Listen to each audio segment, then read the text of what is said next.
অনেক আগে এয়ারপোর্ট পৌঁছে যাওয়ায় হাতে আমাদের বেশ খানিকক্ষণ সময় ছিল। এদিক ওদিক ঘুরে ফটো তুলে খাওয়া দাওয়া করে আস্তে ধীরে ডিলে হতে হতে আমাদের ফ্লাইটের বোর্ডিং শুরু হলো প্রায় 10:45 নাগাদ। আমরা এয়ারবাসের দিকে এগোতে শুরু করলাম। আমার আর ছেলের ফ্লাইটের ভ্রমণের প্রথম অভিজ্ঞতা, তাই ভীষণ এক্সাইটেড ছিলাম। এয়ারবাস থেকে নেমে ফ্লাইটের সামনে ফটোও তুললাম। তারপর ধীরে ধীরে উঠলাম ফ্লাইটের দিকে। ছেলে এক্সাইটমেন্ট ধরে না রাখতে পেরে আগেভাগেই এগিয়ে গিয়েছিল। সেখানে সে সিট খুঁজে নিয়ে নিজেই বসে পড়েছিল। আমরাও তার পিছু পিছু যাচ্ছিলাম।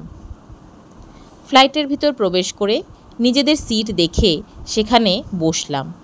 বসে প্রথমবারের মতন জানলা দিয়ে বাইরের দৃশ্যটা দেখতে অদ্ভুত লাগছিল। সেখানে বসে আমরা ফটো তুললাম।